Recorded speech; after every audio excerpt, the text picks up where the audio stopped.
अगर ऐसे भाजपा समर्थित कार्यकर्ता आपके क्षेत्र में भी हैं तो फिर आपकी पैंट गीली हो जाएगी। ये मैं नहीं कह रहा हूं, ये कार्यकर्ता साहब कह रहे हैं। दरअसल मध्य प्रदेश में कुछ अलग ही पक रहा है। देश के बवाल को छोड़कर मध्य प्रदेश में एक अलग आग सुलगने लगी है। एक तरफ है कि देश के अलावा मध्य प्रदेश का प्रतिपक्ष इस टाइम पर आग बबूला है, वहीं सत्ता पक्ष के एक वरिष्ठ मंत्री उसी छात्रों को कीड़ा कह रहे हैं जो छात्र आज दिल्ली में प्रोटेस्ट कर रहे हैं। ऐसा आरोप विपक्ष लगा रहा है, उनसे माफी मांगने की लगातार दबाव बना रहा है। सीएम साहब के चेंबर के सामने जाकर बैठ जाता है धरने में, और फिर वो वरिष्ठ मंत्री भी वहां जाते हैं, उन्हें समझाने का प्रयास करते हैं, तो वो अपनी जिद पर अड़े रहते हैं कि आपने जो बयान दिया है उस बयान पर आप माफी मांगो।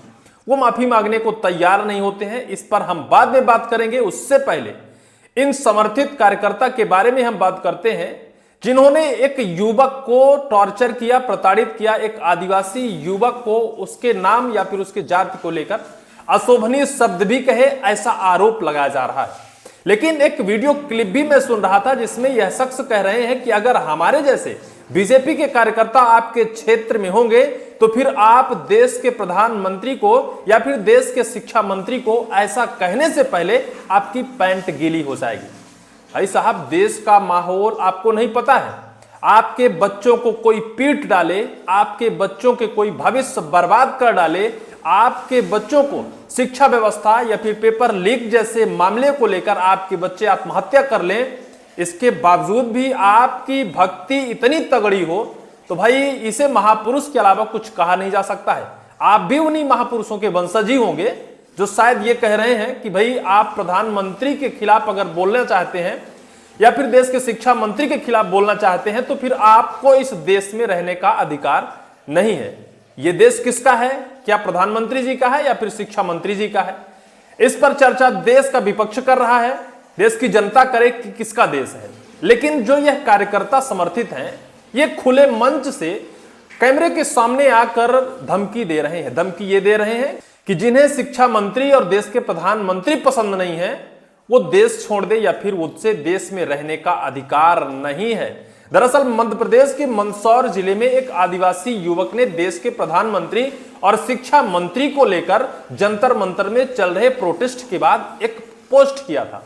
उस पोस्ट में कुछ ज्यादा अभद्र अशोभनीय शब्दों का इस्तेमाल नहीं किया गया था। वो सिर्फ प्रोटेस्ट के समर्थन में एक पोस्ट कर दिया था और उस पोस्ट को सोशल मीडिया में डालते ही वहां के समर्थित बीजेपी के एक कार्यकर्ता उसके घर पहुंच जाते हैं। रात को, आधी रात को पहुंच जाते हैं और कहते हैं कि उस पोस्ट को डिलीट करो, माफी मांगो। इसके अलावा अभद्र शब्दों का इस्तेमाल करते हैं, ऑन कैमरा उससे माफी मंगवाते हैं। वो बेचारा आदिवासी शख्स माफी भी मांगता है कि भाई मैंने ऐसा किया था और उसके लिए मैं क्षमा चाहता हूं, मैं दोबारा ऐसी गलती नहीं करूंगा। इसके बाद यह वीडियो वायरल होती है, मीडिया जगत तक, मीडिया ऑफिस तक पहुंच जाती है और फिर कांग्रेस के उस चौखट तक भी पहुंच जाती है। कांग्रेस कार्यकर्ता इसको लेकर विरोध दर्ज कराने चौकी और थाने पहुंच जाते हैं, रिपोर्ट दर्ज कराने पहुंच जाते हैं। धरना प्रदर्शन चालू हो जाता है कि भाई ऐसा अगर किसी भी देश में किसी नेता के विरोध में या फिर किसी नेता से अगर सवाल करना देश से गद्दारी है या फिर देश के खिलाफ या फिर देश से बाहर करने वाली बात है तो फिर ऐसा तो हर कोई कर रहा है। सत्ता में बैठे नेता से सवाल करने का अधिकार सबको है। पेपर लीक क्यों हो रहा है, सवाल करने का अधिकार सबको है। पेपर लीक जिस शिक्षा मंत्री के अधीनस्थ हो रहा है उस शिक्षा मंत्री से इस्तीफा मांगने का अधिकार उस हरेक आम आदमी को है जिसके बच्चे आज पढ़ रहे हैं, जिसके बच्चे आप नीट का पेपर दे रहे हैं, जिसके बच्चे फेल हो रहे हैं, जिसके बच्चों का पेपर लीक हो रहा है, जिसके बच्चे आत्महत्या कर रहे हैं। लेकिन आप सवाल कर दिए तो फिर आप देश में रहने का अधिकार नहीं रखते हो। भाई ऐसी भक्ति के बाद तो मध्य प्रदेश में एक गजब बवाल हो गया और इस बवाल के बाद फिर पुलिस का एक्शन होता है। कई लोगों के ऊपर एफआईआर दर्ज कर ली जाती है ST/SC एक्ट के तहत। लेकिन इस बात की चर्चा आज जरूर होनी चाहिए कि भाई ऐसी भक्ति अगर रहेगी तो फिर शिक्षा मंत्री साहब का इस्तीफा नहीं लेना चाहिए। अगर ऐसी भक्ति बीजेपी के कार्यकर्ता और नेताओं में है तो फिर जो दिल्ली में प्रोटेस्ट हो रहा है उसे खत्म कर देना चाहिए। सबसे पहले उस युवक का वो पोस्ट मैं पढ़ाता हूं जो वो दिल्ली में चल रहे प्रोटेस्ट के बाद अपने अंदर की प्रतिक्रिया व्यक्त की थी अपने सोशल मीडिया के माध्यम से। उसने लिखा था, शर्म आती है मुझे ऐसे व्यक्ति को अपना प्रधानमंत्री कहते हुए, जिसको एक महान साइंटिस्ट के जीवन और करोड़ों बच्चों के भविष्य से ज्यादा अपने अनपढ़ और निकम्मे शिक्षा मंत्री की कुर्सी प्यारी है। ये पोस्ट सिर्फ इस वजह से किसी व्यक्ति का नाम नहीं है, किसी राजनीतिक दल का नाम नहीं है, किसके लिए था, किस राजनीतिक दल के लिए था, किस प्रधानमंत्री के लिए था, वर्तमान वाले का था कि पूर्व वाले का था कि आने वाले का था, किसी का नाम नहीं है। लेकिन बीजेपी के एक समर्थित कार्यकर्ता या फिर बीजेपी के एक भक्त कार्यकर्ता को यह मिर्ची लगती है, उन्हें लग जाता है कि भाई मेरा प्रधानमंत्री अभी वर्तमान में है तो हो सकता है मेरी प्रधानमंत्री के लिए उन्होंने ऐसा लिखा है, और फिर वो उस शख्स का नाम पता लगाते हैं कि कहाँ का है, कैसा है, और फिर उसके घर पहुंच जाते हैं। पूरी खबर मैं आपको बताता हूं, सुनकर आप भी दंग रह जाएंगे। और हो सकता है कि आप भी ऐसी पोस्ट अपने सोशल साइट पर की हो, तो क्या पता कि ऐसे ही कार्यकर्ता, ऐसे ही भक्त लोग आपके घर पहुंच जाएं और फिर आपसे कान पकड़कर माफी मंगवा दें। भाई देश में क्या हो रहा है कुछ समझ में हमें आ नहीं रहा है। हमें लगता है कि अभिव्यक्ति और स्वतंत्रता की आजादी अब खत्म हो जाएगी, कोई भी किसी से सवाल नहीं कर पाएगा, अपनी सरकार से, अपने सिस्टम से सवाल नहीं कर पाएगा, अपने हक और अधिकार को नहीं मांग पाएगा। खबर दैनिक भास्कर लिखता है, पीएम शिक्षा मंत्री पर पोस्ट की तो माफी मंगवाई, वीडियो कहा भारत छोड़ दो, हमारे जैसे कार्यकर्ता आए तो पैंट गीली हो जाएगी, 2 पर अब एफआईआर हो गई है। मंदसौर में एक आदिवासी युवक ने प्रधानमंत्री और केंद्रीय शिक्षा मंत्री पर पोस्ट की तो कुछ लोग उसके साथ गाली गलौज की, जाति सूचक शब्द कहते हुए जान से मारने की धमकी दी।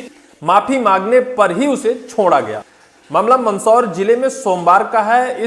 इसका वीडियो मंगलवार को सामने आया। इसमें कुछ युवक पीड़ित के साथ छेड़छाड़, माफी मंगवाते नजर आ रहे हैं।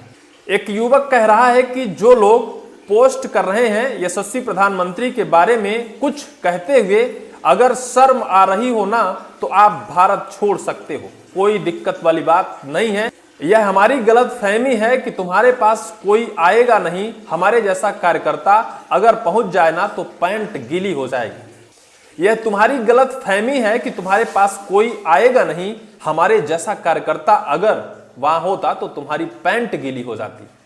भाई साहब, अगर ऐसे कार्यकर्ता पूरे देश में हो जाएं तो फिर संविधान की जरूरत नहीं है, संविधान में लिखी स्वतंत्रता की जरूरत नहीं है। फिर तो वही अंग्रेजों वाली बात हो जाएगी, अंग्रेजी शासनकाल की बात हो जाएगी कि जो शासन कहेगा वही सुनोगे, जो देगा वही खाओगे, और जो जिस परिचालन में चलना होगा वही चलोगे। ग्रामीणों ने किया था थाने का घेराव। वीडियो सामने आने के बाद मंगलवार को स्थानीय ग्रामीणों ने कांग्रेस कार्यकर्ताओं के साथ नारायणगढ़ थाने पहुंचकर प्रदर्शन किया। पुलिस ने मामले की जांच कर अनुशासनात्मक कार्रवाई का आश्वासन दिया। इसके बाद प्रदर्शन खत्म किया गया। 5 से 6 लोग घर पहुंचे, बदसलूकी की। पीड़ित युवक ने पुलिस को बताया कि उसने सोशल मीडिया पर दिल्ली में चल रहे जंतर मंतर पर छात्र आंदोलन और पुलिस कार्यवाही से संबंधित पोस्ट की थी। इसमें लिखा था, शर्म आती है मुझे ऐसे व्यक्ति को अपना प्रधानमंत्री कहते हुए, जिसको एक महान साइंटिस्ट के जीवन और करोड़ों बच्चों के भविष्य से ज्यादा अपने अनपढ़ मंत्री की कुर्सी प्यारी है।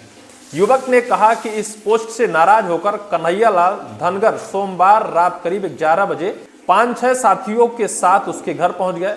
सभी लोग उसके साथ बदसलूकी की, जान से मारने की धमकी दी।